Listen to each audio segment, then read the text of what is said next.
Hello. Justice Suryakant. ആരാണ് justice Suryakant? ഇന്ത്യയുടെ 53rd CJI ആണ്. നമ്മുടെ സുപ്രീം കോടതിയിലെ ഇപ്പോഴത്തെ ചീഫ് ജസ്റ്റിസ് ആണ് ജസ്റ്റിസ് സൂര്യകാന്ത്. ആരാണ് സുപ്രീം കോടതിയിലെ ചീഫ് ജസ്റ്റിസിനെയും ജഡ്ജിമാരെയൊക്കെ അപ്പോയിന്റ് ചെയ്യുന്നത്? ഇന്ത്യൻ പ്രസിഡന്റ് ആണ്. ചീഫ് ജസ്റ്റിസിനും ജഡ്ജിമാർക്കും ഒക്കെ സത്യവാചകം ചൊല്ലിക്കൊടുക്കുന്നത് ഇന്ത്യൻ പ്രസിഡന്റ് ആണ്. അവർ റെസിഗ്നേഷൻ കൊടുക്കുന്നത് ഇന്ത്യൻ പ്രസിഡന്റിനാണ്. അവരെ റിമൂവ് ചെയ്യുന്നതും ഇന്ത്യൻ പ്രസിഡന്റ് ആണ്. നമ്മുടെ സുപ്രീം കോടതി ചീഫ് ജസ്റ്റിസും ഇന്ത്യൻ പ്രസിഡന്റും അങ്ങോട്ടും ഇങ്ങോട്ടും സത്യവാചകം ചൊല്ലിക്കൊടുക്കുന്നവരാണ് കേട്ടോ. നമ്മുടെ ഇപ്പോഴത്തെ സുപ്രീം കോടതി ചീഫ് ജസ്റ്റിസായ ജസ്റ്റിസ് സൂര്യകാന്ത് ഹരിയാനയിലാണ് ജനിച്ചത്.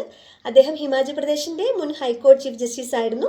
അദ്ദേഹം ഹരിയാനയിലെ ഏറ്റവും പ്രായം കുറഞ്ഞ അഡ്വക്കേറ്റ് ജനറൽ ആയിരുന്നു. സുപ്രീം കോടതിയെ പറ്റി പറയുന്ന ആർട്ടിക്കിൾ, ഇന്ത്യൻ ഭരണഘടനയിലെ ആർട്ടിക്കിൾ 124 സുപ്രീം കോടതി ചീഫ് ജസ്റ്റിസിൻ്റെ കാലാവധി 6 വർഷം അല്ലെങ്കിൽ 65 വയസ്സ്. ആദ്യം 65 വയസ്സ് കംപ്ലീറ്റ് ആവുകയാണെങ്കിൽ അതുവരെ, അല്ലെങ്കിൽ 6 വർഷം കംപ്ലീറ്റ് ആവുന്നവരെയാണ് അവരുടെ കാലാവധി. സുപ്രീം കോടതി ചീഫ് ജസ്റ്റിസിൻ്റെ സാലറി 2,80,000 ആണ്. 2,80,000 രൂപയാണ്. ജഡ്ജിമാരുടെ സാലറി 2,50,000 രൂപയാണ്. നമ്മുടെ കേരള ഹൈക്കോടതിയിലെ ഇപ്പോഴത്തെ ചീഫ് ജസ്റ്റിസ് ആര്? ആൻസർ അറിയാമെങ്കിൽ കമൻറ്റ് ചെയ്യുക.